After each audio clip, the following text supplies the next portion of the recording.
ಎಲ್ಲ ಮಾಧ್ಯಮದ ಮಿತ್ರರೇ, ಈ ದಿನ ಮಂಡ್ಯ ಜಿಲ್ಲೆಯ ಎಲ್ಲ ಜನಪರ ಸಂಘಟನೆಗಳ ಮುಖಾಂತರ ಏನು ಮಂಡ್ಯದಲ್ಲಿ ವಿಶ್ವವಿದ್ಯಾನಿಲಯ ಆಗಬೇಕು ಅಂತಕ್ಕಂಥದ್ದು ಇಡೀ ಜಿಲ್ಲೆಯ ಜನತೆಯ ಒಂದು ಬಯಕೆ ಆಗಿದೆ. ಅದಕ್ಕೆ ವಿರುದ್ಧವಾಗಿ ಒಂದೆರಡು ಹೇಳಿಕೆಗಳು ಶಾಸಕರುಗಳಿಂದ ಬಂದಿದ್ದರಿಂದ ಬಹಳ ಮಂಡ್ಯ ಜನತೆಗೆ ಇದು ಆಘಾತ ಆಗಿದೆ. ಯಾಕೆ ಅಂತಂದ್ರೆ ಸುಮಾರು 60-70 ವರ್ಷಗಳ ಹಿಂದೆನೆ ಮಂಡ್ಯದಲ್ಲಿ ಶಿಕ್ಷಣವನ್ನ ಇಡೀ ರಾಜ್ಯದಲ್ಲೇ ಪ್ರಮುಖವಾಗಿ ಶಂಕರಗೌಡರು ಸ್ಥಾಪನೆ ಮಾಡಿ ಇಡೀ ರಾಜ್ಯಕ್ಕೆ ಮಾದರಿಯಾಗಿ ಯಾವಾಗಲೂ ಆಗ್ಬೇಕಾಗಿತ್ತು ವಿಶ್ವವಿದ್ಯಾಲಯ. ಇವತ್ತು ವಿಶ್ವವಿದ್ಯಾಲಯ ಅಲ್ಲ, ಆದ್ರೆ ಅದಕ್ಕೆ ಸಂಬಂಧಪಟ್ಟಂಗೆ ಇವತ್ತು ಈ ಒಂದು ಪತ್ರಿಕಾಗೋಷ್ಠಿಯನ್ನ ಕರೆದು ಈ ಪತ್ರಿಕಾಗೋಷ್ಠಿಯ ಮುಖಾಂತರ ಸರ್ಕಾರಕ್ಕೆ ಒಂದು ಒತ್ತಡವನ್ನ ತರೋದ್ರ ಮುಖಾಂತರ ಈ ದಿನ ನಮ್ಮ ಶಾಸಕರಾದಂತಹ ಕೆ.ಟಿ. ಶ್ರೀಕಂಠೇಗೌಡರು, ಮಾಜಿ ಶಾಸಕರು ಕೆ.ಟಿ. ಶ್ರೀಕಂಠೇಗೌಡರು, ಮತ್ತೆ ನಮ್ಮ ಪ್ರೊಫೆಸರ್ ಜಯಪ್ರಕಾಶ್ ಗೌಡರು, ಮತ್ತೆ ನಮ್ಮ ಕನ್ನಡ ಸಂಘಟನೆಯ ನಾರಾಯಣ ಅವರು, ಹುಲ್ಕೆರೆ ಮಹಾದೇವ್ ಅವರು, ಮಂಜುನಾಥ್ ಅವರು, ನಮ್ಮ ತಿಮ್ಮೇಗೌಡರು, ನಮ್ಮ ನಾಗರೇವಕ್ಕ ಅವರು, ಪ್ರೊಫೆಸರ್ ಎಸ್.ಪಿ. ಶಂಕರ್ ಅವರು, ಮತ್ತೆ ಇಲ್ಲೆಲ್ಲ ನಮ್ಮ ಗೆಳೆಯರೆಲ್ಲರೂ, ನಮ್ಮ ಇಂಡುವಾಳ ಚಂದ್ರು ಅವರು, ರೈತ ಸಂಘಟನೆಯ ನಮ್ಮ ಇಂಡುವಾಳ ಚಂದ್ರು ಅವರು, ಪ್ರೊಫೆಸರ್ ಕೃಷ್ಣೇಗೌಡರು, ಎಲ್ಲರೂ ಕೂಡ ಇಲ್ಲಿ ಮರಿಗೌಡರು, ಬಿ.ಕೆ. ಪುಟ್ಟಸ್ವಾಮಿ ಅವರು, ನಮ್ಮ ಆ ಕಾಲೇಜಿನ ಎಲ್ಲ ಹಿರಿಯ ಪ್ರಾಧ್ಯಾಪಕರಾಗಿದ್ದಂತವರೆಲ್ಲರೂ ಕೂಡ ಇಲ್ಲಿ ನಮ್ಮ ಜೊತೆ ಇದ್ದಾರೆ. ತಮ್ಮೆಲ್ಲರನ್ನೂ ಕೂಡ ಈ ಕಾರ್ಯಕ್ರಮಕ್ಕೆ ಸ್ವಾಗತಿಸ್ತಾ ಸನ್ಮಾನ್ಯ ಮಾಜಿ ಶಾಸಕರಾದಂತ ಕೆ.ಟಿ. ಶ್ರೀಕಂಠೇಗೌಡರು ಇದ್ರ ಬಗ್ಗೆ ಮಾತಾಡಬೇಕು ಅಂತ ಹೇಳಿ ಕೇಳ್ಬೋದು. ಎಲ್ಲರಿಗೂ ನಮಸ್ಕಾರ.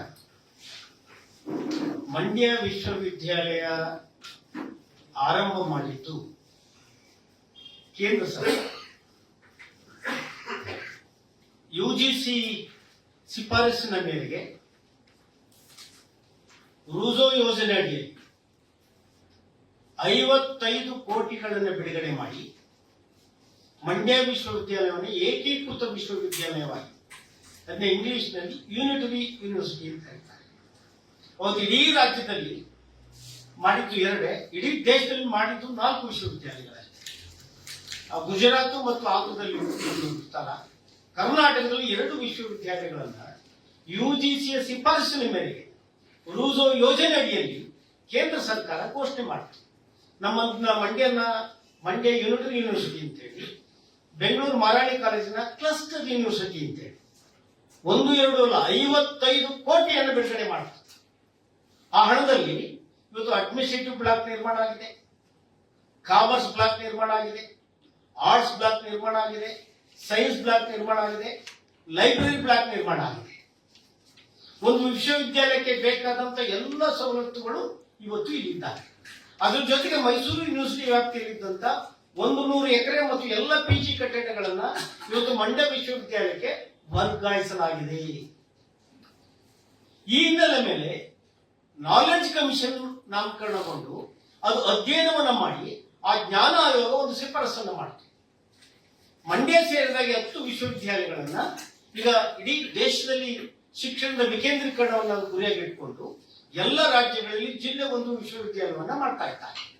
ಈಗ ಉದಾಹರಣೆಗೆ ಆಂಧ್ರ ಮತ್ತು ತೆಲಂಗಾಣ ಪ್ರತಿ ಜಿಲ್ಲೆಗಳಲ್ಲಿ ಜಿಲ್ಲೆ ಒಂದು ವಿಶ್ವವಿದ್ಯಾಲಯ ಇದೆ. ಅದೇ ಮಾದರಿಯಲ್ಲಿ ಇಲ್ಲಿ 10 ವಿಶ್ವವಿದ್ಯಾಲಯಗಳನ್ನ ಶಿಫಾರಸು ಮಾಡಿ ಅದರಲ್ಲಿ ಮಂಡ್ಯ ಮತ್ತು ಬೆಂಗಳೂರು ಕ್ಲಸ್ಟರ್ಗೂ ಸೇರ್ಪಡಿತು.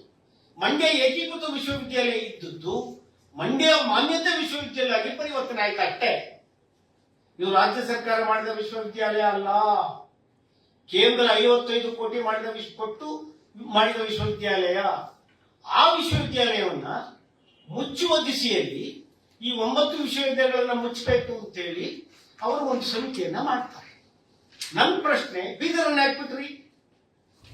ಬೀದರ್ ಈಶ್ವರ್ ಖಂಡ್ರೆ ಹೇಳಿದ್ರು ನನ್ನ ವಿಶ್ವವಿದ್ಯಾಲಯ ಮುಟ್ಟಬೇಡಿ ಅಂತೇಳಿ. ಅಲ್ಲಿ ಉಸ್ತುವಾರಿ ಸಚಿವರು ನನ್ನ ಯೂನಿವರ್ಸಿಟಿ ಡೋಂಟ್ ಟಚ್ ಅಂದ್ರು, ಅವರು ಬಿಟ್ಬಿಟ್ರು.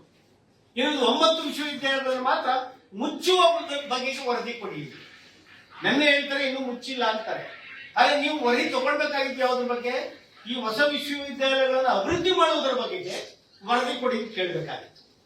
ಅದ್ರ ಬದಲು ಮುಚ್ಚುವುದರ ಬಗ್ಗೆ ನೀವು ವರದಿಯನ್ನು ಕೇಳಿದ್ದೀವಿ. ಇದು ಕೂಡದು. ಒಂದು ಹಂತದಲ್ಲಿ ಇವತ್ತು 5-6 ಜನ ಅದೇ ಕಾಲೇಜಿನ ಪ್ರಾಧ್ಯಾಪಕರಿದ್ದಾರೆ. ಕೃಷ್ಣೇಗೌಡರು, ಪ್ರೊಫೆಸರ್ ಕೃಷ್ಣೇಗೌಡರು ಪ್ರಾಚಾರ್ಯರಾಗಿದ್ದರು, ಪ್ರೊಫೆಸರ್ ಮರಿಗೌಡರು ಇದ್ದಾರೆ, ಪ್ರೊಫೆಸರ್ ಬಿ ಕೆ ಪುಟ್ಟಸ್ವಾಮಿ ಅವರಿದ್ದಾರೆ, ಡಾಕ್ಟರ್ ವರದರಾಜ್ ಅವರು ಇದ್ದಾರೆ. ಈ ಎಲ್ಲ ವಿಶ್ವವಿದ್ಯಾಲಯದ ಪ್ರಾಧ್ಯಾಪಕರು ವಿಶ್ವವಿದ್ಯಾಲಯ ಆದ ಅಂತ ಸಂದರ್ಭದಲ್ಲಿ ಇಲ್ಲಿದ್ದಾರೆ. ಒಂದು ಹಂತದಲ್ಲಿ ಮೈಸೂರು ವಿಶ್ವವಿದ್ಯಾಲಯದಲ್ಲಿ ಈ ಕಾಲೇಜಿನ ಸಂಖ್ಯೆ ಎಷ್ಟು ಕೇಳಿದೆ ಗೊತ್ತಾ? ಕೇವಲ 400 ಕೇಳಿದಿತ್ತು. ಅದೇ ವಿಶ್ವವಿದ್ಯಾಲಯದಲ್ಲಿ ಇವತ್ತು 4800 ಮಕ್ಕಳಿದ್ದಾರೆ. ಇಡೀ ಜಿಲ್ಲೆಯ ಎಲ್ಲ 28 ಕಾಲೇಜುಗಳು ಇದರ ವ್ಯಾಪ್ತಿ ಬರ್ತವೆ. ಎಲ್ಲ MBA ಮತ್ತು MBA ಕಾಲೇಜುಗಳು ಇದರ ವ್ಯಾಪ್ತಿ ಬರ್ತಾ ಇದ್ದಾವೆ.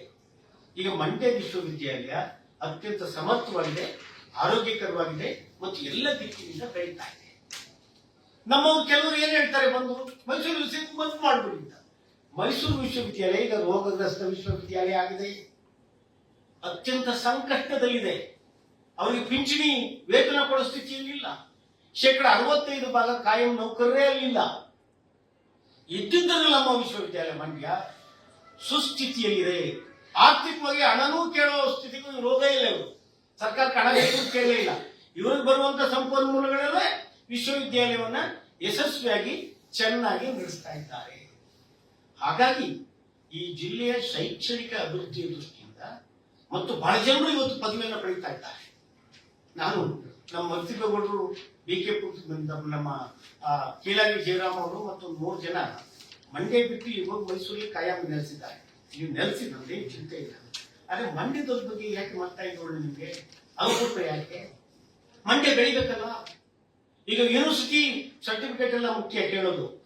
ಯಾವ ಮಗು ಎಷ್ಟು ಅಂಕವನ್ನು ಪಡೆದಿದೆ ಅಂತ ಹೇಳಿ, ಯಾವುದೇ ಯೂನಿವರ್ಸಿಟಿ ಇರಲಿ, ಅವನು ಎಷ್ಟು ಮೆರಿಟ್ ಇದೆಯಾ, ಸ್ಕೋರ್ ಮಾಡಿದಾನ, ಜಾಬ್ ಕೊಡ್ತಾರೆ. ಇಲ್ಲ ಅಂದ್ರೆ ಇಲ್ಲ. ಯೂನಿವರ್ಸಿಟಿ ಇಂಥ ಯೂನಿವರ್ಸಿಟಿ ಸರ್ಟಿಫಿಕೇಟ್ ಅಂತ ಕೇಳಲ್ಲ ಅವರು, ಎನಿ ಯೂನಿವರ್ಸಿಟಿ. ಬಟ್ ಮಾರ್ಕ್ಸ್ ಅಂಕಗಳು ಹೆಚ್ಚಿರಲಿಲ್ಲ, ಆಗ ಮಾತ್ರ ಉದ್ಯೋಗದ ಅವಕಾಶಗಳು, ಅವರಿಗೆ ಉಳಿದ ಬೇರೆ ಬೇರೆ ಕೋರ್ಸ್ಗಳಿಗೆ ಅಧ್ಯಯನ ಮಾಡಲಿಕ್ಕೆ ಅವಕಾಶಗಳು. ಮತ್ತು ನಮ್ಮ ಯೂನಿವರ್ಸಿಟಿಗೆ ಅವತ್ತು ಕೇಂದ್ರ ಸರ್ಕಾರ ಆಗಿದ್ದ ಕಂಡೀಷನ್ ಏನಂದ್ರೆ, ನೀವು ಹೊಸ ಹೊಸ ಸ್ಕಿಲ್ಡ್ ಓರಿಯೆಂಟೆಡ್ ಕೋರ್ಸ್ಗಳನ್ನ ಪ್ರಾರಂಭ ಮಾಡಲಿಕ್ಕೆ ಒಂದು ಅವಕಾಶವನ್ನು ಇದು ಕೊಟ್ಟಿದೆ. ವಿನೂತನ ಮಾದರಿಯಲ್ಲಿ ಅವತ್ತು UGC ಶಿಫಾರಸು ಇದನ್ನ ಒಂದು ಸ್ಕಿಲ್ಡ್ ಓರಿಯೆಂಟ್ ಯೂನಿವರ್ಸಿಟಿಯಾಗಿ ನೀವು ರೂಪಿಸಬೇಕು ಅಂತೇಳಿ ನಾನು ಮುಖ್ಯಮಂತ್ರಿಗಳಿಗೆ ಆಗ್ರಹಿಸ್ತೇನೆ. ನೀವು ಹೇಳಿದ್ದೀರಿ ಅದು ಇನ್ನೂ ಮುಚ್ಚಿಲ್ಲ, ವರದಿ ಕಾಯ್ತಾ ಇದ್ದೀನಿ ಅಂತ ಹೇಳಿ. ಅದು ನೀವು ಮಾಡಬೇಕಾಗಿದ್ದೇನು ಅಂದ್ರೆ, ಮುಚ್ಚುವ ಬದಲು ಈ ಹೊಸ ವಿಶ್ವವಿದ್ಯಾಲಯಗಳ ಅಭಿವೃದ್ಧಿಗೆ ನೀವು ವರದಿ ಕೊಡಿ ಅಂತ ಕೇಳಬೇಕಾಗಿತ್ತು. ಮುಚ್ಚುವ ಪ್ರಯತ್ನ ಯಾವ ಕಾಲದಲ್ಲಿ ಮಾಡಲ್ಲ ಅಂದ್ರೆ ನಾವು ಉಗ್ರ ಹೋರಾಟವನ್ನ ಮುಂದುವರಿಸಬೇಕಾಗುತ್ತೆ. ನಾನು ನೇರ ಸಿದ್ದರಾಮಯ್ಯ ಪ್ರಶ್ನೆ ಕೇಳ್ತೀನಿ. ಹೌದು, ಮೈಸೂರು ಮಹಾರಾಜರು ಇದ್ದಂತೆ ಜಾಗ, ಮಂಡ್ಯನ ಯಾಕೆ ಮೈಸೂರು ಬೇರೆ ಮಾಡಿದ್ರಿ? ಮತ್ತೆ ವಾಪಸ್ ನೀವು ಮೈಸೂರಿಗೆ ಇಟ್ಬಿಡ್ತೀರಾ? ಇವತ್ತು ಹೆಂಗ್ ಮಂಡ್ಯ ಅಭಿವೃದ್ಧಿ ಆಗ್ತಾ ಇದೆ? ಒಂದ್ ಕಡೆ ಕೃಷಿ ವಿಶ್ವವಿದ್ಯಾಲಯ ತರ್ತೀವಿ ಅಂತೀರಿ, ಇನ್ನೊಂದು ಕಡೆ ವಿಶ್ವವಿದ್ಯಾಲಯ ಮುಚ್ಚಬೇಕು ಅಂತೀರಿ. ಇದು ಕೂಡುದು ಹೇಗೆ? ಖಾಸಗಿ ಯೂನಿವರ್ಸಿಟಿಗಳಿಗೆ ಇವತ್ತು 70ಕ್ಕೂ ಹೆಚ್ಚು ನಮ್ಮ ರಾಜ್ಯದಲ್ಲಿ. ಒಂದೊಂದು ಸಂಸ್ಥೆ ಒಂದೊಂದು ಯೂನಿವರ್ಸಿಟಿ ಮಾಡಿಕೊಳ್ತಾ ಇದೆ. ಇವತ್ತು ನಮ್ಮ ಆದಿಚುಂಚನ ಸಂಸ್ಥೆಯಲ್ಲೂ ಒಂದು ಯೂನಿವರ್ಸಿಟಿ ಇದೆ, JSS ಸಂಸ್ಥೆಯಲ್ಲೂ ಒಂದು ಯೂನಿವರ್ಸಿಟಿ ಇದೆ. ಈಗ ಯೂನಿವರ್ಸಿಟಿಗಳು ಅಲ್ಲ ಮುಖ್ಯ, ಯೂನಿವರ್ಸಿಟಿಯಲ್ಲಿ ಕೊಡುವಂತ ಶಿಕ್ಷಣ ಗುಣಮಟ್ಟ ಮುಖ್ಯ. ಹಾಗಾಗಿ ಎಲ್ಲ ಮೂಲ ಸೌಕರ್ಯಗಳು, ಸಂಪನ್ಮೂಲ ಮತ್ತು ನೀವು ಕೇಳ್ತಿರಲ್ಲ 106 ಎಕರೆ ಅದು ಕೂಡ ಇಲ್ಲಿದೆ. PG ಕೋರ್ಸ್ಗಳು ಇದ್ದಾವೆ. ಇವತ್ತು 400 ಇದ್ದಂತ ಮಕ್ಕಳು 4800ಕ್ಕೆ ಕ್ಯಾಂಪಸ್ ನಲ್ಲೇ ಹೋಗಿದೆ. ಇಡೀ ರಾಜ್ಯದಲ್ಲಿ ಇವತ್ತು 30,000ಕ್ಕೆ ಹೆಚ್ಚು ಮಕ್ಕಳು ಇಡೀ ಜಿಲ್ಲೆಯಲ್ಲಿ ಈ ವಿಶ್ವವಿದ್ಯಾಲಯ ವ್ಯಾಪ್ತಿಯಲ್ಲಿ ಅಧ್ಯಯನ ಮಾಡ್ತಾ ಇದ್ದಾರೆ. ಹಾಗಾಗಿ ನಾನು ಈ ಮೂಲಕ ಆಗ್ರಹ ಮಾಡ್ತೇನೆ, ಮಂಡ್ಯ ವಿಶ್ವವಿದ್ಯಾಲಯವನ್ನ ಬೀದರ್ ಮಾದರಿಯಲ್ಲಿ ನೀವು ಮುಚ್ಚುವ ಪ್ರಯತ್ನಕ್ಕೆ ಹೋಗಬೇಕು. ಇವತ್ತು ಮಡಿಕೇರಿ, ಕೊಡಗಿನಲ್ಲೂ ಕೂಡ ಪ್ರತಿಭಟನೆ ಆರಂಭ ಆಗಿದೆ, ಚಾಮರಾಜ ಜಿಲ್ಲೆಯಲ್ಲೂ ಪ್ರಾರಂಭ ಆಗಿದೆ, ಎಲ್ಲ ಜಿಲ್ಲೆಗಳಲ್ಲೂ ಪ್ರತಿಭಟನೆಗಳು ಆರಂಭ ಆಗಿದ್ದಾವೆ. ಎಲ್ಲ ದಿಕ್ಕಿಂದ ಪ್ರತಿಭಟನೆಗಳು ಬಂದ್ಮೇಲೆ ಇವತ್ತು ಸರ್ಕಾರ ಸ್ವಲ್ಪ ಮೃದು ಧೋರಣೆ ಬಂದಿದೆ. ಇಲ್ಲ ಇನ್ನೂ ಮುಚ್ಚಿಲ್ಲ, ವರದಿ ಕಾಯ್ತಾ ಇದ್ದೀವಿ. ನಮ್ಮ ಆಗ್ರಹ ಮುಖ್ಯಮಂತ್ರಿಗಳಲ್ಲಿ, ಉನ್ನತ ಶಿಕ್ಷಣ ಸಚಿವರಲ್ಲಿ ಇಷ್ಟೇ ಮತ್ತು ಜಿಲ್ಲಾ ಉಸ್ತುವಾರಿ ಸಚಿವರಲ್ಲಿ ಇಷ್ಟೇ, ನೀವು ಈ ವಿಶ್ವವಿದ್ಯಾಲಯವನ್ನ ಉಳಿಸಿಕೊಡಿ, ಇದರ ಬೆಳವಣಿಗೆಗೆ ನೀವು ಮುಂದಾಗಿ, ಆ ಮೂಲಕ ಈ ಜಿಲ್ಲೆಯ ಶೈಕ್ಷಣಿಕ ಅಭಿವೃದ್ಧಿಗೆ ಮುಂದಾಗಿ. ಆಗ ಬಡ ಮಕ್ಕಳಿಗೆ, ಸಂಕಷ್ಟದಲ್ಲಿ ಉಳಿದವರಿಗೆ ಸುಲಭವಾಗಿ ಶಿಕ್ಷಣ ಸಿಗ್ತದೆ. ಮನೆ ಪಾತ್ರೆಗಾಗಿ ನಾವು ಉಳಿಸ್ಕೊಳ್ಳೋ ದಿಶೆಯಲ್ಲಿ ಹೋಗ್ಬೇಕು. ಬಹಳ ಅಪಾರವಾಗಿ ಸಾಧಿಸಿದ್ದೀವಿ ಅನ್ನುವಂಥದ್ದು ಹೇಳಿದ್ರು. ನಮ್ಮ ಮಾಧ್ಯಮದ ಸ್ನೇಹಿತರಿಗೆ ಒಂದು ಸಣ್ಣ ಅಂಕಿಅಂಶ ಕೊಡ್ತಾರೆ. 18 ರಿಂದ 22 ವಯೋಮಾನದ ಮಕ್ಕಳು ಹೈಯರ್ ಎಜುಕೇಶನ್ ನಮ್ಮ ರಿಪೋರ್ಟ್ ನಲ್ಲಿ ಬರೆದಿದ್ದೇವೆ. 18-22 ವಯಸ್ಸಿನ ಮಕ್ಕಳಲ್ಲಿ 28 ಜನ ಮಕ್ಕಳು ಮಾತ್ರ ಹೈಯರ್ ಎಜುಕೇಶನ್ ಪಡ್ಕೊತಾ ಇದ್ದಾರೆ. ಇದು ರಾಷ್ಟ್ರೀಯ ಅಂಕಿಅಂಶ. ರಾಜ್ಯದಲ್ಲಿ 29 ಚಿತ್ರ ಇದೆ. ಮಂಡ್ಯದಲ್ಲಿ ನಾವೆಲ್ಲರೂ ನಾಚಿಕೆ ಪಟ್ಕೋಬೇಕು, ಕೇವಲ 23 ಇದೆ. ರಾಷ್ಟ್ರೀಯ ಸರಾಸರಿ ರಾಜ್ಯ ಸರಾಸರಿಗೆ ಪೂರಕವಾಗಿ ಇಲ್ಲ. KTS 22. ನಿಮಗೆ ಇನ್ನೂ ಇದಕ್ಕೆ ಅಧಿಕೃತ ಸಾರಿ SBS ಹೆಂಗೆ ಹೇಳ್ತಾ ಇದೀರಿ ಅಂತಂದ್ರೆ, ಮೊನ್ನೆ ಸುಧಾಕರ್ ಅವರು ವಿಧಾನ ಪರಿಷತ್ಗೆ ಕೊಟ್ಟಿರುವ ಉತ್ತರದಲ್ಲಿ ಈ ಮಾತನ್ನ ಅನ್ವಯ ಮಾಡ್ತಾರೆ. ಹೀಗಿರುವಾಗ ಒಂದು ಯೂನಿವರ್ಸಿಟಿಯನ್ನ ಯಾಕೆ ನೀವು ಮುಚ್ತೀರಿ? ಪ್ರೆಸ್ ನೋಟಲ್ಲಿ ಸುದೀರ್ಘವಾಗಿ ಬಂದಿದ್ದೀವಿ. ಇನ್ನೊಂದು ಅಂಶ, ಒಂದು ಯೂನಿವರ್ಸಿಟಿ ನಮಗಿದ್ರೆ ಏನಾಗತ್ತೆ? ಒಂದು ಡಿಗ್ರಿ ಕೊಡುತ್ತೆ. ಇಲ್ಲಿಂದ ಡಿಗ್ರಿ ತಗೊಂಡು ಬಂದು ಮೈಸೂರು ಯೂನಿವರ್ಸಿಟಿಯಿಂದ ಡಿಗ್ರಿ ತಗೊಂಡ್ರೆ ಏನ್ ತಪ್ಪು? ವಿದ್ಯಾರ್ಥಿಗಳು ಯಾರು ಮೈಸೂರು ಹೋಗ್ಬೇಕಾದ ಅವಶ್ಯಕತೆ ಇಲ್ಲ. ಈ ಮಾತುಗಳನ್ನ ಮುನ್ನೆಲೆಗೆ ತರ್ತಾ ಇಲ್ಲ. ಅದಲ್ಲ ಪ್ರಶ್ನೆ. ಡಿಗ್ರಿ ಕೊಡೋದು ನಾವು ಎಲ್ಲಿಂದಾದ್ರೂ ಡಿಗ್ರಿ ಕೊಟ್ಕೋತೇವೆ. ಆದ್ರೆ ಒಂದು ಯೂನಿವರ್ಸಿಟಿ ಒಂದು ಜಿಲ್ಲೆಯಲ್ಲಿ ಇದ್ರೆ ಒಂದು ಶೈಕ್ಷಣಿಕ ವಾತಾವರಣ ಸೃಷ್ಟಿಯಾಗುತ್ತೆ. ನಮ್ಮ ಎಲ್ಲ ಸ್ನೇಹಿತರು ಇದ್ದಾರೆ. ಒಂದು BOS ಇರುತ್ತೆ, ಒಂದು BOE ಇರುತ್ತೆ, ಒಂದು ಡೀನ್ ಫ್ಯಾಕಲ್ಟಿ ಡೀನ್ ಇರ್ತಾರೆ. ಆ ಸಿಲೆಬಸ್ ನ ಎಲ್ಲ ಇವರೇ ಮಾಡ್ತಾರೆ, ನಮ್ಮ ಜಿಲ್ಲೆಯವರೇ ಮಾಡ್ತಾರೆ. ಒಂದು ಅಕಾಡೆಮಿಕ್ ವಲಯ, ಒಂದು ಭೌತಿಕ ವಲಯ ಸೃಷ್ಟಿಯಾಗುತ್ತೆ. ಇದೆಲ್ಲವನ್ನ ಪರಿಗಣಿಸ್ತೇನೆ. ಸಾಂದರ್ಭಿಕವಾಗಿ ಒಂದು ಮಾತು ಹೇಳಿದ್ರು KTS ಅಪಾದ್ರೆ ಏನಲ್ಲ, ಆಗ್ಬೇಕು. ಇನ್ನು 5-10 ವರ್ಷಗಳಲ್ಲಿ ಮಂಡ್ಯ PES ಸ್ವತಂತ್ರ ಯೂನಿವರ್ಸಿಟಿ ಆಗುತ್ತೆ. ಕಂಡಿದ್ದೀರಾ ನೀವು? ಈಗಾಗಲೇ ಆಗ್ಬೇಕಿತ್ತು. ಭಾರತೀಯ ಶಿಕ್ಷಣ ಸಂಸ್ಥೆ ಸ್ವತಂತ್ರ ವಿಶ್ವವಿದ್ಯಾಲಯ ಆಗುತ್ತೆ. ಕಂಡಿದ್ದೀರಾ ನೀವು? ಆಗ್ಬೇಕವು. ಅವು ಆಗ್ಬಿಡ್ತವೆ ಅನ್ನೋ ಆತಂಕ ಏನಿಲ್ಲ ನನಗೆ. ಅವು ಆಗ್ಬೇಕವು. ಸ್ಪರ್ಧೆ ಬೇಕು ನಮ್ಗೆ. ಒಂದು ಸರ್ಕಾರಿ ವಿಶ್ವವಿದ್ಯಾಲಯ ಇದರ ಸ್ಪರ್ಧೆಗೆ ಇಳಿಯುತ್ತೆ ಅಂತ. ಇನ್ನೊಂದು ಸ್ನೇಹಿತರೆ, ಮಾತಿನ ಸ್ನೇಹಿತರೆ, ಸುಮಾರು 15-20ರಲ್ಲಿ ಮದ್ರಾಸ್ ಯೂನಿವರ್ಸಿಟಿ ವ್ಯಾಪ್ತಿಯಲ್ಲಿ ಈ ಪ್ರದೇಶ ಎಲ್ಲ. ಮದ್ರಾಸಿಂದ ಹೊರಗಡೆ ಬಂದಾಗ ಮದ್ರಾಸ್ನವರು ಇದೇ ತರ ಚರ್ಚೆ ಮಾಡ್ತಾರೆ. ಆ ನಂತರದಲ್ಲಿ ಬೆಂಗಳೂರು ಮೈಸೂರು ಯೂನಿವರ್ಸಿಟಿ ವ್ಯಾಪ್ತಿಯಲ್ಲಿ ಇತ್ತು. ಬೆಂಗಳೂರು ಕಳ್ಕೊಳ್ತು. ನಮ್ಮ ಮೈಸೂರು ಯೂನಿವರ್ಸಿಟಿ ವ್ಯಾಪ್ತಿ ಎಷ್ಟಿತ್ತು ಅಂತ ದಾವಣಗೆರೆವರೆಗೆ, ಅವಿಭಜಿತ ದಕ್ಷಿಣ ಕನ್ನಡದವರೆಗೆ ಇತ್ತು. ಮಂಗಳೂರು, ಉಡುಪಿ ಎಲ್ಲ ಅವ್ರು ಕಳ್ಕೊಳು. ಶಿವಮೊಗ್ಗದವರು ಇವರೆಲ್ಲರೂ ಹೋದಾಗ ಇಲ್ಲೇ ಇರುವ ಮೈಸೂರು ಯೂನಿವರ್ಸಿಟಿನ ಉಳಿಸ್ಕೊಳ್ಬೇಕು ಅನ್ನುವ ಇರಾದೆ. ಮಂಡ್ಯ ಕಳ್ಕೊಂಡಾಗ ಮಾತ್ರ ನಿಮಗೆ ಬರುತ್ತಲ್ಲ. ನಿಮಗೆ ಮಂಡ್ಯದ ಬಗೆಗಿನ ವಾಂಚೆ, ಆಸ್ಪಿರೇಷನ್ ಹೆಂಗಿದೆ? ನಾವು ಮೈಸೂರು ವಿಶ್ವವಿದ್ಯಾಲಯದ ವಿರೋಧಿಗಳಲ್ಲ. ನಾವೆಲ್ಲ ಇಲ್ಲಿರೋರೆಲ್ಲ ಮೈಸೂರು ಯೂನಿವರ್ಸಿಟಿ ಓದ್ತಾರೆ. ನೀವು ಮೈಸೂರು ಯೂನಿವರ್ಸಿಟಿನ ಸ್ಟ್ರೆಂಥನ್ ಮಾಡಿ. ಕೇವಲ 40-50 ಕಿಲೋಮೀಟರ್ ದೂರದಲ್ಲಿದೆ. ವಿಶೇಷವಾದ ಕೋರ್ಸ್ಗಳನ್ನ ಅಂತಂದ್ರೆ ನಮ್ಮ ಮಕ್ಕಳನ್ನು ಅಲ್ಲಿಗೆ ಕಳಿಸ್ತೀವಿ. ಈಗ ನಮ್ಮ ಮಕ್ಕಳೆಲ್ಲ ಬಾಂಬೆ, ಡೆಲ್ಲಿ ಇಲ್ಲಿಗೆಲ್ಲ ಹೋಗಿ ಓದ್ಕೊಂಡ್ ಬರ್ತಾ ಇಲ್ಲ. ಮೈಸೂರಿಂದ ನಮ್ಗೆ ದೂರ ಅಲ್ಲ. ನೀವು ಮೈಸೂರು ಯೂನಿವರ್ಸಿಟಿನ ಸ್ಟ್ರೆಂಥನ್ ಮಾಡೋದಕ್ಕೆ ಮಂಡ್ಯ ಯೂನಿವರ್ಸಿಟಿನ ಬಲಿ ಕೊಡ್ತೀವಿ ಅನ್ನೋದು ಇದೆಯಲ್ಲ, ಇದರ ಬಗ್ಗೆ ನಮ್ಮ ಆಕ್ರೋಶ. ನಮಗೆ ನನ್ನ ಮಾಧ್ಯಮದ ಸ್ನೇಹಿತರಿಗೆ ಒಬ್ಬ ಶಿಕ್ಷಣದ ಬಗೆಗೆ ಆಸಕ್ತಿ ಇರುವ ವ್ಯಕ್ತಿಯಾಗಿ ತುಂಬಾ ಕಂಗ್ರ್ಯಾಚುಲೇಟ್ ಮಾಡ್ತಾ ಇದ್ದೀನಿ. ಕಳೆದ 15-20 ದಿನದಿಂದ ಬಹಳ ಬಹಳ ಅರ್ಥಪೂರ್ಣವಾಗಿ ಇದನ್ನ ಚಾಲನೆಯಲ್ಲಿ ಇಟ್ಟಿದ್ದೀರಿ ನೀವು. ಮತ್ತೆ ನಮ್ಮ ಸಂಘಟನೆಯ ಸ್ನೇಹಿತರು ಇದನ್ನ ಚಾಲನೆಯಲ್ಲಿ ಇಟ್ಟಿದ್ದಾರೆ. ಏನಾದ್ರೂ ಮಾಡಿ ಯೂನಿವರ್ಸಿಟಿನ ಉಳಿಸ್ಕೋಬೇಕು. ಕೊನೆಯದಾಗ ಒಂದು ಮಾತು, ಮಂಡ್ಯ ಜಿಲ್ಲೆ ಜಯಪ್ರಕಾಶ್ ಅವರು ತುಂಬಾ ಚೆನ್ನಾಗಿ ಹೇಳ್ತಾರೆ. ರಾಜಕೀಯ ಇಚ್ಛಾಶಕ್ತಿಯನ್ನ ಉದ್ದಕ್ಕೂ ಕಾಪಾಡ್ಕೊಂಡು ಬಂದಿರೋ ಜಿಲ್ಲೆ. ಒಂದು ಮಂಡ್ಯದ ಹಿತಕ್ಕೆ ಒಂದು ಬೇಕು ಅಂದಾಗ ಎಲ್ಲರೂ ಒಂದಾಗಿರೋದಕ್ಕೆ ಸಾಕಷ್ಟು ಇತಿಹಾಸದ ದಾಖಲೆಗಳನ್ನು ಕೊಡಬೇಕು. ಇವತ್ತೇನಾಗಿದೆ ಅಂದ್ರೆ, ಮಂಡ್ಯ ಜಿಲ್ಲೆಯ ರಾಜಕಾರಣಿಗಳೇ ವಿಶ್ವವಿದ್ಯಾಲಯವನ್ನು ಮುಚ್ಚೋದಕ್ಕೆ ತಯಾರಾಗಿ ತುದಿಗಾಲಲ್ಲಿ ನಿಂತಿದ್ದಾರೆ. ನಮ್ಮ ಅದೃಷ್ಟ, ನಮ್ಮ ಕ್ಷೇತ್ರದ ಶಾಸಕರಾದ ರವಿಕುಮಾರ್ ಗಡಿಗ ಅವರು ಮಂಡ್ಯ ವಿಶ್ವವಿದ್ಯಾಲಯದ ಪರವಾಗಿ ಧ್ವನಿ ಎತ್ತಿ ಪತ್ರ ಕೊಟ್ಟಿದ್ದಾರೆ. ಇವತ್ತು ಮುಚ್ಚುವ ಮಾತುಕತೆ ವಿಧಾನಸೌಧದಲ್ಲಿ ನಡೆದ್ರೆ ಒಂದು ದೊಡ್ಡ ಕಮಾನನ್ನ, ಎಷ್ಟು ಲಕ್ಷ ಬಜೆಟ್, 100 ಕೋಟಿ ವಿಶ್ವವಿದ್ಯಾಲಯಕ್ಕೆ ಒಂದು ಕಮಾನನ್ನ ಇವತ್ತು ಇನಾಗ್ರೇಟ್ ಮಾಡ್ತೀವಿ ಅಂತ ಹೇಳಿ, ಭೂಮಿ ಪೂಜೆ ಮಾಡ್ತೀವಿ ಅಂತ ಹೇಳಿ. ಅದರಿಂದ ಈ ಮೂಲಕ ರವಿಕುಮಾರ್ ಗಡಿಗ ಅವ್ರಿಗೂ ಒಂದು ದೊಡ್ಡ ಥ್ಯಾಂಕ್ಸ್ ಅನ್ನ ಹೇಳ್ತಾ ಇದನ್ನ ಮೊಬಲೈಸ್ ಮಾಡ್ಲಿಕ್ಕೆ ಟ್ರೈ ಮಾಡೋಣ. ನಾವು ಯಾರನ್ನು ವಿರೋಧಿಸೋದು ಬೇಡ. ಪ್ರತಿಭೆಗಳಾಗಲಿ ಅವರನ್ನು ಮನವೊಲಿಸೋಣ. ನಮ್ಗೆ ಯೂನಿವರ್ಸಿಟಿ ಬೇಕು. ದಯಮಾಡಿ ಇದನ್ನ ಇನ್ನಷ್ಟು ಚಾಲೂ ಮಾಡಿ ಇನ್ನೊಂದಷ್ಟು ಜೀವಂತವಾಗಿ ಇಟ್ಟು ಒಂದು ಪ್ರೆಷರ್ ಗ್ರೂಪ್ ಅಂತೀವಲ್ಲ, ಆ ಪ್ರೆಷರ್ ಒತ್ತಡದ ಗುಂಪನ್ನು ನಿರ್ವಹಿಸುವ ಮೂಲಕ ನಮ್ಮ ಜೊತೆ ಸಹಕರಿಸಿ ಮುಂದಕ್ಕೂ ಬರೆಸಿದ್ರು. ಅದರ ತಿದ್ದೆ ಯೂನಿವರ್ಸಿಟಿ ಬಹಳ ಅಧ್ವಾನ ಆಗೋಗಿದೆ ಎನ್ನುವಂತ ಮಾತನ್ನ ಅವರೆಲ್ಲ ಹೇಳ್ತಾ ಇದ್ದಾರೆ. ಅವರ ಮಾತಿಗೆ ಸಹಮತ ವ್ಯಕ್ತಪಡಿಸೋಣ. ನಾವೆಲ್ಲ ಅಧ್ವಾನ ಆಗೋದಕ್ಕೆ ಕಾರಣ ಯಾರು ಸರ್? ವ್ಯವಸ್ಥೆ ತಾನೆ. ವ್ಯವಸ್ಥೆ ಅಂದಾಗ ನಾವು ನೀವು ಅಲ್ಲ, ಸರ್ಕಾರ, ಕಾಲೇಜಿಯೇಟ್ ಎಜುಕೇಶನ್ ಅಥವಾ ಡಿಪಾರ್ಟ್ಮೆಂಟ್ ಆಫ್ ಎಜುಕೇಶನ್. ನಿಮ್ಮ ಗಮನದಲ್ಲಿ ಅಧಿಕೃತತೆ ದಾಖಲೆ ಕೊಡಿಸೋಂಥದ್ದು ದಾಖಲೆ ಇಲ್ಲ. ಅನಧಿಕೃತವಾಗಿ ನಮಗೆ ಗೊತ್ತಾಗಿರೋದು 17-18 ಕೋಟಿ ಮಂಡ್ಯ ಯೂನಿವರ್ಸಿಟಿಗೆ ಇನ್ಕಮ್ ಇದೆ. ಈ ವರ್ಷ ಫೈನಾನ್ಷಿಯಲ್ ಇಯರ್, ಈ ಫೈನಾನ್ಷಿಯಲ್ 2-3 ಕೋಟಿ ದುಡ್ಡು ಉಳಿದಿದೆ. ದಾಖಲೆ ಕೊಡಿ ಸರ್ ಅಂತ ಕೇಳಬೇಡಿ. ಅದೇ ಮೈಸೂರು ಗೊತ್ತಿಲ್ಲ. ಅದು ಮೈಸೂರು ಯೂನಿವರ್ಸಿಟಿ ಕೊರತೆಯಲ್ಲಿ ಇದೆ. ಮತ್ತೆ ಇದು ಡಿಗ್ರಿ ಕೊಡೋದು ಇತ್ಯಾದಿ ಪ್ರಶ್ನೆ ಅಲ್ಲ. ಅದು ಇಲ್ಲಿಂದ ನಾಳೆ 2 ಬ್ಯಾಚ್ ಕಲಿಸಬೇಕು. ಮತ್ತೆ ಈ ಸಂದರ್ಭದಲ್ಲಿ ಇನ್ನೊಂದು ಪ್ರಶ್ನೆ ನಮ್ಮ ಮಾಧ್ಯಮದ ಸ್ನೇಹಿತರಿಗೆ, ದಯವಿಟ್ಟು ನೀವು ಅಟ್ಯಾಕ್ ಮಾಡಿ ಸರ್. ನಮಗೆ ಇಲ್ಲದ ಸ್ವಾತಂತ್ರ್ಯ ನಿಮಗಿದೆ. ಏನು ಅಂತಂದ್ರೆ ಘಟಿಕೋತ್ಸವ ಇಷ್ಟೊಂದು ಆಗ್ಬೇಕಿತ್ತು. ಒಂದು ಆಡಳಿತಾತ್ಮಕ ಒಂದು ಟೆಕ್ನಿಕಾಲಿಟಿ ಏನು ಅಂದ್ರೆ ಸರ್, ನನಗೆ ಪತ್ರ ಬರುವವರೆಗೆ ನಾನು ಕಾಲೇಜಿನ ವಿಶ್ವವಿದ್ಯಾಲಯದ ಕುಲಪತಿ. ಯಾವ ಪತ್ರ ಬರುತ್ತೋ ಅವಾಗಿಂದ ಇಲ್ಲ. ಇನ್ನು ಮುಚ್ಚುವ ಬಗ್ಗೆ ಯಾವ ನಿರ್ಧಾರವೂ ತಗೊಳ್ತಿಲ್ಲ. ಘಟಿಕೋತ್ಸವ ನಡೆಸ್ತಾ ಇದೆ. PhDಗಳಿಗೆ ಅಭ್ಯರ್ಥಿಗಳನ್ನ ಕಾಲ್ ಮಾಡಿ 1.5 ತಿಂಗಳಾಯ್ತು. ಈ ತಿಂಗಳ ಮೊದಲ ವಾರದಲ್ಲಿ ಎಕ್ಸಾಮ್ ಮಾಡ್ತೀವಿ ಅಂತಿದ್ರು, ಮಾಡ್ತಾ ಇಲ್ಲ. ಯಾಕೆ ಸರ್ ಮಾಡ್ತಾ ಇಲ್ಲ ಅಂತಂದ್ರೆ ಸರ್ಕಾರ ಏನೋ ಉಂತೀವಿ ಅಂತ ಇದ್ರಲ್ಲ, ಅದಕ್ಕೆ ಸುಮ್ಮನೆ ಸರ್. ಉಸ್ತುವಾರಿ ಸಚಿವರು ಈ ವಿಷಯದಲ್ಲಿ ಮೌನ ವಹಿಸಿದಾರಲ್ಲ, ಅವ್ರು ಈಗ ಅವ್ರ ಜವಾಬ್ದಾರಿ ಏನು? ಜಿಲ್ಲೆಯ ಸಮಗ್ರ ಅಭಿವೃದ್ಧಿ ಬಗ್ಗೆ ಅವ್ರು ಗಮನ ಹರಿಸಬೇಕು. ಕೃಷಿ ಒಂದೊಂದು ತದಾವಿ ಅನ್ನೋದು ಬಿಟ್ರೆ ಇಂಥ ವಿಷಯದಲ್ಲಿ ಎಲ್ಲೂ ಮಾತಾಡುತ್ತಿಲ್ಲ. ಇದ್ರ ಜೊತೆಗೆ ಇದು ವಿಷಾಂತರ ಆಗುತ್ತೆ ಅಂತ ಮಾತಾಡ್ತಾ ಇಲ್ಲ. ಇನ್ನೊಂದು 6ನೇ ಅಂತೂ ನೀರಿನ ಯೋಜನೆನೂ ಐತೆ. ಈ ವಿಷಯಾಂತರ ಆಗುತ್ತೆ ಅಂತ ಹೇಳಿದ ಅಂತ ವಿಷಯ ಅದು ಎಂತ ಗಂಭೀರ ಅಂದ್ರೆ, ಒಂದು ಬೆಳೆ ನೀರು ಹೋಗ್ಬಿಡುತ್ತೆ ಜಿಲ್ಲೆಯ ರೈತರಿಗೆ, ಪ್ಲಸ್ ಇದ್ರ ಬಗ್ಗೆ ಮಾತಾಡ್ತಾ ಇಲ್ಲ. ಯಾಕೆ ಇಂಥ ಜಾಣ ಮೌನ ಏನಿರ್ತಾರೆ ಅಂತವ್ರನ್ನ ಪ್ರಶ್ನಿಸ್ಬೇಕಾದ್ರೆ ನೀವು ಸುಧಾ ಇವತ್ತು ಇಡೀ ಜಿಲ್ಲೆ ಎಲ್ಲ ಸಂಘಟನೆಗಳು ಒಟ್ಟಿಗೆ ಬಂದಿವೆ. ಇದ್ರ ಜೊತೆಗೆ ಅಷ್ಟೇ ಶಕ್ತಿ ಇರುವುದು ಮಾಧ್ಯಮದವರಿಗೆ. ಆಯ್ತಾ? ನೀವು ತೆಗೆದು ಈಚೆಗೆ ಜಾಲಾಟದವ್ರನ್ನ ಬಾಯಿ ಮುಚ್ಕೋತಾರೆ. ಯಾವ ರಾಜಕಾರಣ ಇಲ್ಲ, ಯಾವ ಮುಖ್ಯಮಂತ್ರಿಗಳು ಕೂತ್ಕೊತಾರೆ. ನಿಮ್ ಮುಂದೆ ಯಾವನು ಮಾತಾಡೋಕ್ಕಾಗುದಿಲ್ಲ. ಅದಕ್ಕೋಸ್ಕರ ನಿಮ್ಗೆ ಸಪೋರ್ಟಿಂಗ್ ಆಗಿ ನಾವು ಇಷ್ಟು ಸಂಘಟನೆ ಬಂದಿದೀವಿ, ನಿಮ್ಮದೇ ಹೇಳ್ಕೊಳ್ತಾ ಇದೀವಿ.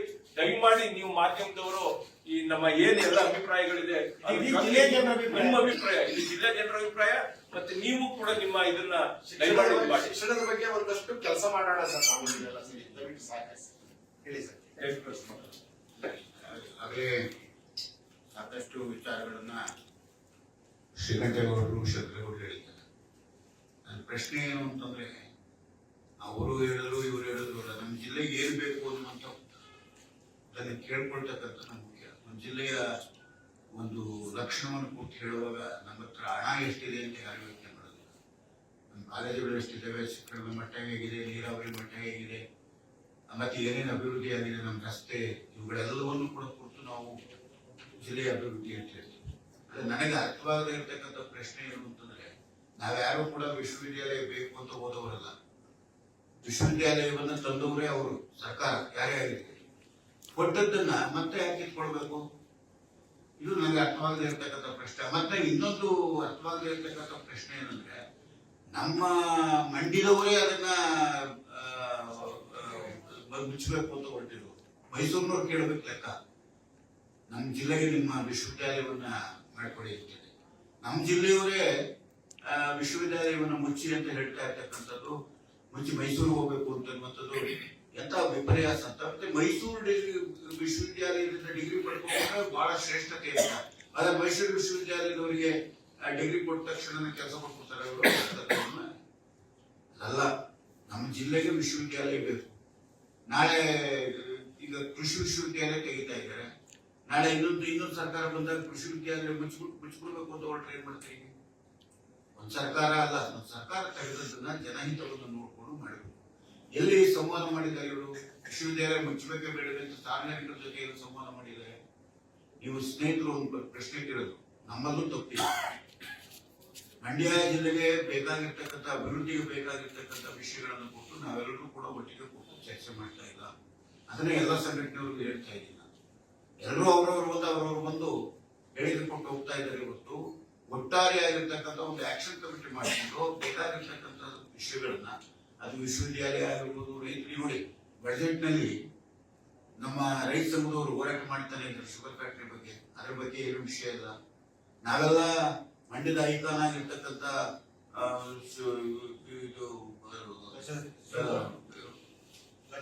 ಸತ್ಯಾಗ್ರಹದ ಬಗ್ಗೆ ಮಾತಾಡ್ತಾ ಆಗ್ತಾ ಇಲ್ಲ. ನಮಗೆ ಬೇಕಾಗಿರ್ತಕ್ಕಂಥ ಕಲಾಮಂದಿರದ ಬಗ್ಗೆ ಕೂಡ ಮಧ್ಯೆ ಪ್ರವೇಶಿಸ್ತೀನಿ ಅಂತ ನೀವು ತುಂಬಾ ಸಲ ಮಾತಾಡಿದ್ರೆ, ತುಂಬಾ ಕಾರ್ಯಕ್ರಮ ಅಟೆಂಡ್ ಮಾಡಿದ್ದೀರಿ. ಕಾಂಗ್ರೆಸ್ ಅಧಿಕಾರಕ್ಕೆ ಬರೋಕ್ ಮುಂಚೆನೂ ಅಲ್ಲೂ ದೊಡ್ಡ ಮಟ್ಟದ ಸಮಾವೇಶ ನಡೀತು. ಇವನ್ ಟುಡೇ ಒಂದು ಟ್ಯೂಬ್ಲೈಟ್ ಇಲ್ಲ ಅಲ್ಲಿ. ಅದನ್ನೇ ನಾನು ಅದಕ್ಕೆ ಕಾರಣ ಏನು? ಒಂದು ನಿಮಿಷ ಮುಂದೆ ಹೇಳ್ತೇನೆ. ಕಾರಣಗಳು ನಮ್ದು ತಪ್ಪೆ. ಇಲ್ಲಿರ್ತಕ್ಕಂಥ ಸಂಘಟನೆಯವರು ಎಲ್ಲರೂ ಕೂಡ ಈಗ ಅದನ್ನ ಹೇಳ್ತಾ ಇದ್ದಾರೆ. ನಾವೆಲ್ಲರೂ ಒಟ್ಟಿಗೆ ಕೂತ್ಕೊಂಡು ಮಾತಾಡಿ ನಮಗೆ ಬೇಕಾಗಿ ಯಾರನ್ನು ವಿರೋಧಿಸೋದು ಬೇಡ, ಯಾರನ್ನೂ ಅಪಹಾಸ್ಯ ಮಾಡೋದು ಬೇಡ. ಯಾರನ್ನು ಟೀಕೆ ಮಾಡೋದು ಬೇಡ. ಇಲ್ಲಿರ್ತಕ್ಕಂಥ ನಾವೆಲ್ಲ ಶಿಖಂಡೇಗೌಡರು ಇದ್ದಾರಲ್ಲ, ನಾವು ಅವ್ರು ಬಂದಿರ್ತಕ್ಕಂಥದ್ದು ಅವ್ರು JDS ರೆಪ್ರೆಸೆಂಟ್ ಮಾಡಿದ್ರು ನಾನು ಅವ್ರ ಜೊತೆ ಸೇರಲ್ಲ. ನಾವ್ಯಾರು ಕೂಡ ಪಕ್ಷಾತೀತವಾಗಿರ್ತಕ್ಕಂಥವ್ರಿಗೆ ನಮ್ಮ ವೈಯಕ್ತಿಕವಾದಂಥ ವಿಚಾರಗಳು ಬೇರೆ ಇರ್ಬೋದು, ಆದ್ರೆ ಒಂದು ಜಿಲ್ಲೆಯ ಅಭಿವೃದ್ಧಿಗೆ ಬಂದಾಗ ಪಕ್ಷಾತೀತವಾಗಿ ನಾವೆಲ್ಲ ವರ್ತಿಸ್ತಕ್ಕಂಥ ಮತ್ತೆ ಎಲ್ಲಾ ಸಂಘಟನೆಗಳು ಕೂಡ ಒಟ್ಟುಗೂಡಿ ಒಂದು ಆಕ್ಷನ್ ಕಮಿಟಿ ಮಾಡಿಕೊಂಡು ಪ್ರಶ್ನೆ ಮಾಡುವಂತದ್ದು ಹೋದ್ರೆ ಸರಿ ಹೋಗ್ತದೆ. ನಾವು ಎಲ್ಲ ಸೇರ್ಕೊಂಡು ಕೇಳಬೇಕಿಲ್ಲ, ಒಬ್ರು ಬೇಕು ಅನ್ನೋದು ಒಬ್ರು ಬೇಡ ಅನ್ನೋದು. ಆದ್ರೆ ಏನ್ ಅಭಿವೃದ್ಧಿ ಏನಾಗುತ್ತೆ? ವಿಶ್ವವಿದ್ಯಾಲಯ ಇದೆ, ವಿಶ್ವವಿದ್ಯಾಲಯ ನಡೀತಾ ಇದೆ, ಕುಲಪತಿಗಳನ್ನು ಕೇಳಿದ್ದಾರೆ ಇವರು ಸಮಸ್ಯೆ ಏನಿದೆ ಅಂತ ಹೇಳಿ. ಯಾವತ್ತು ಇವರು ಕುಲಪತಿಗಳನ್ನು ಕೇಳಿದ್ದಾರೆ ಸಮಸ್ಯೆ ಏನಿದೆ ಅಂತ? ಯಾವ ಶಿಕ್ಷಣ ಕೇಳಿದ್ದಾರೆ ಇವರು? ಮುಚ್ಚುವಿಕೆ ಬೇಡವೆ ಅಂತ ಶಿಕ್ಷಣ ಕೇಳಿಲ್ಲ. ದುಡ್ಡೇನಾದ್ರು ಕೇಳಿದ್ರು ಪರವಾಗಿಲ್ಲ. ಮೈಸೂರು ಸಿಟಿಗೆ ಪೂರ್ಣ ಪ್ರಮಾಣದ ಗ್ರಾಂಟ್ಸ್ ಕೊಡ್ಬೇಕು ಅವರು. ಏನಾಗಿದೆ, ಯಾಕೆ ವಿಶ್ವವಿದ್ಯಾಲಯದಲ್ಲಿ ಎಲ್ಲ ಕಳ್ಕೊಂಡು ಹೋದ್ವಿ ಅವರು.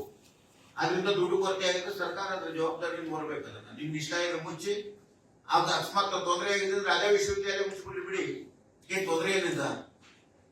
ಅಂದ್ರೆ ಒಟ್ಟಾರೆ ನಮ್ಮ ಇಚ್ಛಾಶಕ್ತಿಯ ಕೊರತೆ, ರಾಜಕೀಯ ಇಚ್ಛಾಶಕ್ತಿಯ ಕೊರತೆಯಿಂದ ಎಲ್ಲ ಸಮಸ್ಯೆಗಳು ಕೂಡ ಮಂಡ್ಯ ಜಿಲ್ಲೆಯಲ್ಲಿ ಏರ್ಪಡುತ್ತವೆ. ಒಂದು ಕಾಲಕ್ಕೆ ಮಂಡ್ಯ ಜಿಲ್ಲೆಯ ರಾಜಕೀಯ ಇಚ್ಛಾಶಕ್ತಿ ರಾಜ್ಯದ ಇಚ್ಛಾಶಕ್ತಿ ಆಗಿರ್ತಾ ಇತ್ತು. ರಾಜ್ಯದಲ್ಲಿ ಮಂಡ್ಯ ಜಿಲ್ಲೆಯ ಅಭಿಪ್ರಾಯವನ್ನು ಕೇಳಿದ್ರೆ ಯಾರು ಕೂಡ ಮುಂದುವರಿತಾ ಇರಲಿಲ್ಲ. ಕರ್ನಾಟಕದ ಏಕೀಕರಣ ಆಗಬೇಕಾದ್ರೂ ಕೂಡ ಕೊನೆಗೆ ಮಂಡ್ಯದಲ್ಲೇ ಸಮಾವೇಶ ಜರುಗಿ ಅದಾದಂತಹದ್ದು. ಸದ್ಯ ಕಾಂಗ್ರೆಸ್ ಉದಯ ಆದದ್ದು ಮಂಡ್ಯ ಜಿಲ್ಲೆಯಲ್ಲಿ. ಕಾಂಗ್ರೆಸ್ ಮತ್ತೆ ನಮ್ಮ ಮೈಸೂರು ಜಿಲ್ಲೆ ಇದ್ದಾಗಲೇ ನಮ್ಮ ಕನ್ನಂಬಾಡಿ ಪ್ರಾರಂಭವಾದಂತಹದ್ದು ಕೂಡ ಇಲ್ಲೇನೆ. ಒಂದು ಕಾಲಕ್ಕೆ ಇಡೀ ಸರ್ಕಾರ ನಮ್ಮ ರಾಜಕಾರಣಿಗಳ ಒಟ್ಟಾರೆ ಅವತ್ತಿನ ಸಂದರ್ಭದಲ್ಲಿ ಎಲ್ಲ ರಾಜಕಾರಣಿಗಳು ಕೂಡ ಕೂತ್ಕೊಂಡು ಚರ್ಚೆ ಮಾಡ್ತಿದ್ರು ಪಕ್ಷಾತೀತವಾಗಿ. ಇವತ್ತು ಎಲ್ಲರೂ ಒಂದೇ ಪಕ್ಷದಲ್ಲೇ ಅನೇಕ ಜನ ವಿರೋಧಿಗಳು, ಪರಗ ವಿರೋಧಗಳು ಇವೆಲ್ಲ ನಡೀತಾ ಇದೆ.